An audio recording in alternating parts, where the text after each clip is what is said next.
Hey everybody, welcome back to the Wolf Pit with another episode of What Are We Eating? Salisbury steak to me is the quintessential stick to your ribs comfort food. Now I'm not talking about the foreign meat slurry concoction served in school cafeterias, which makes me wonder, do they still serve Salisbury steak in school cafeterias? I'm not really sure. If you know, let me know in the comments.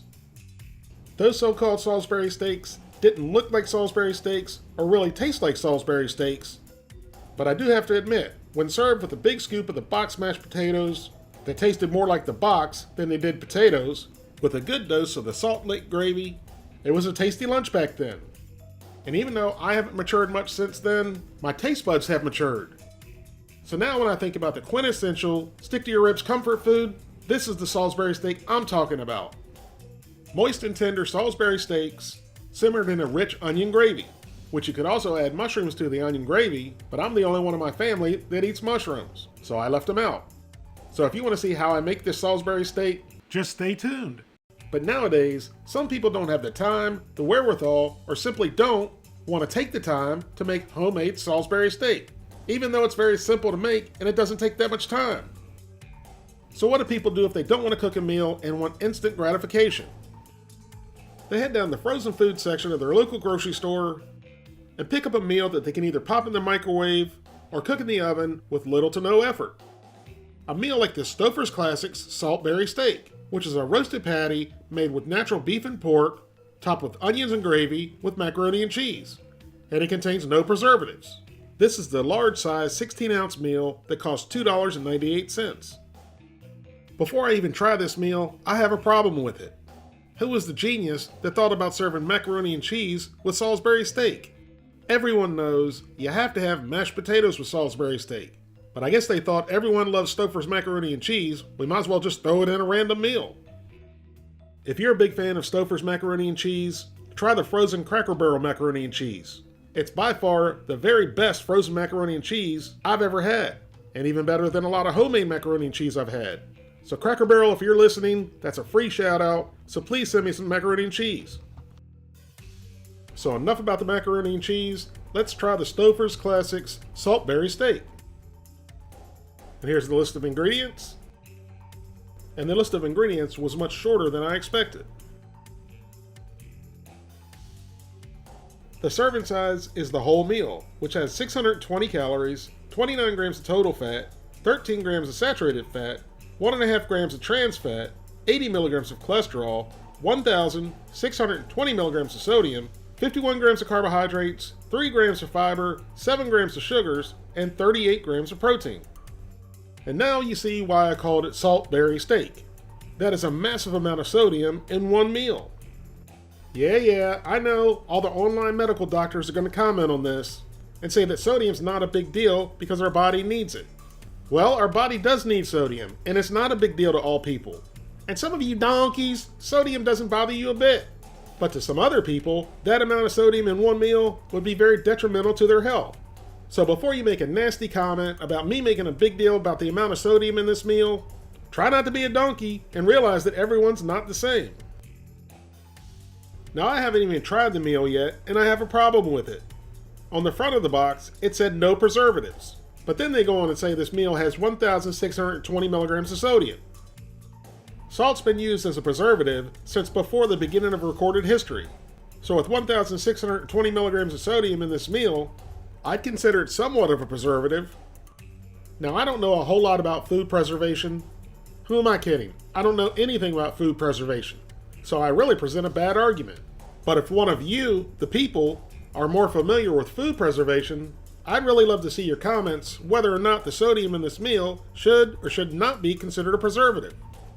You can heat this meal in the microwave for 9 minutes or cook in the oven for 42 minutes. We're going to cook it in the oven because every time we cook a frozen dinner, you, the people, want it cooked in the oven. And here at the Wolf Pit, you, the people, get what you want.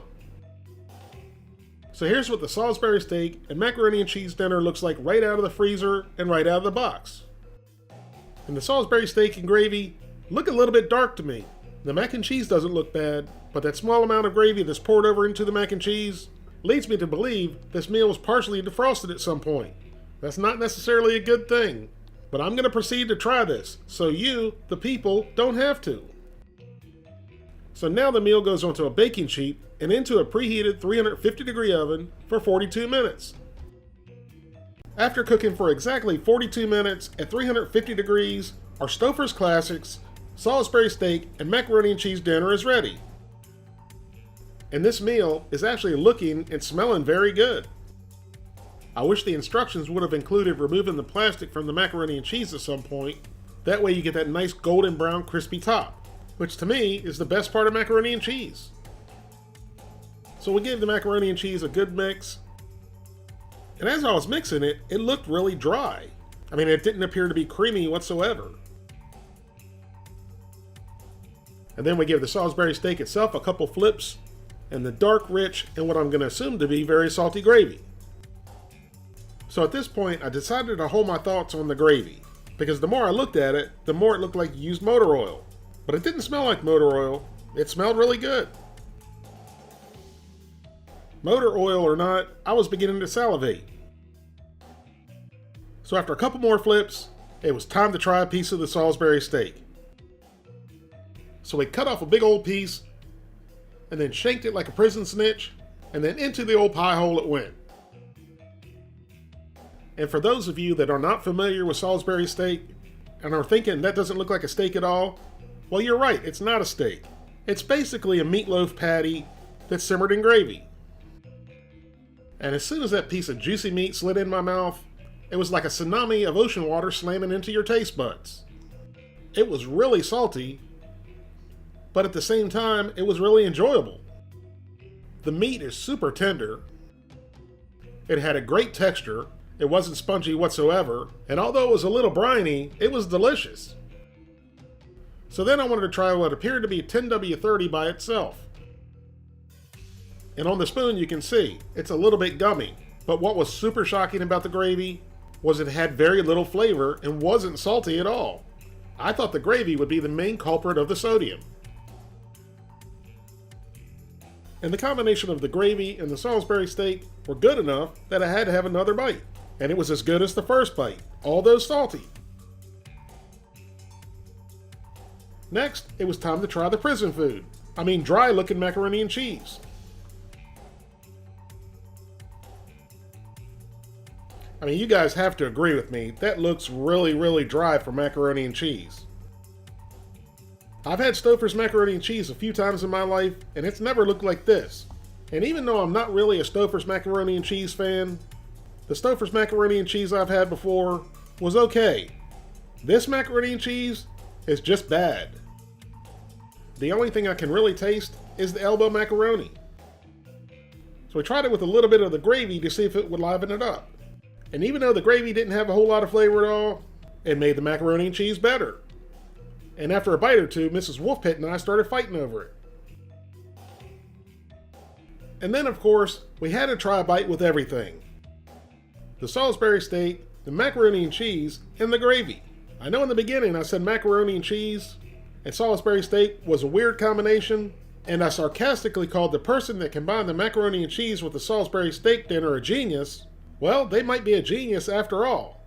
Because the bite that we combined the macaroni and cheese, the gravy, and the Salisbury steak together was fantastic. After taking that last bite of everything, it made me want to crumble up the Salisbury steak and mix it with the gravy into the macaroni and cheese, and then put a little cheese on top of it and bake it for a few minutes. So here's my final thoughts on Stouffer's Classics Saltberry Steak with Macaroni and Cheese Dinner, the large size. The macaroni and cheese by itself was terrible. The Salisbury steak and gravy was very good, but also very salty. The gravy by itself wasn't salty, but it didn't have a whole lot of flavor. But the gravy combined with the macaroni and cheese was delicious. And the gravy combined with the Salisbury steak and the macaroni and cheese made it phenomenal, but still very salty. So I'm going to call this meal the good, the bad, and the ugly. The good being the Salisbury steak and gravy, the bad being the macaroni and cheese, and the ugly, the 1,620 milligrams of sodium in the meal. So with all things considered, I'm giving Stouffer's Classic Saltberry Steak with Macaroni and Cheese Dinner a 7 out of 10. Hey everybody, welcome to the Wolf Pit. Today I'm making one of my favorite classic comfort foods, Salisbury steak with a rich onion gravy. It's easy and it's delicious. So let's get started. In a large mixing bowl, I'm going to combine an egg, milk, Worcestershire sauce, dried minced onion that'll add flavor and a binder, black pepper, salt, and breadcrumbs. And now simply use your hands and get everything well combined.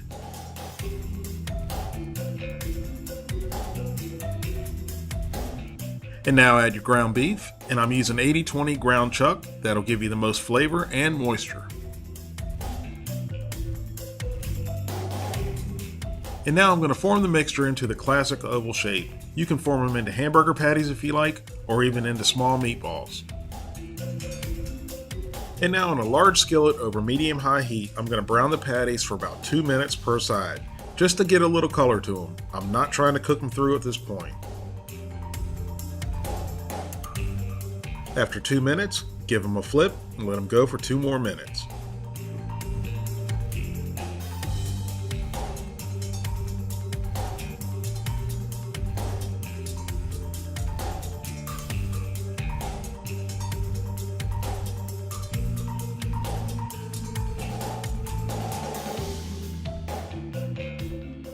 And now remove the Salisbury steaks from the pan.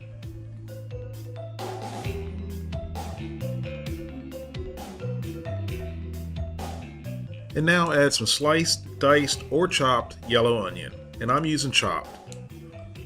You could also add some sliced mushrooms at this point as well, which will make the gravy even better. Continue to saute the onions for 2 to 3 minutes until they begin to sweat, and then add some beef base, followed by 2 cups of water. And now give it a good stir to dissolve the beef base and make sure you get all the fond off the bottom of the pan. And now return the Salisbury steaks back into the skillet.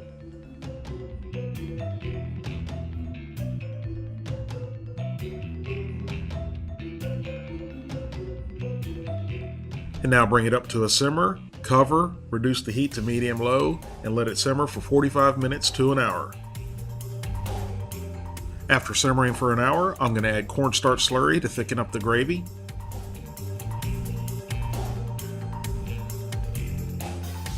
And now give it a good mix to incorporate the cornstarch slurry into the gravy.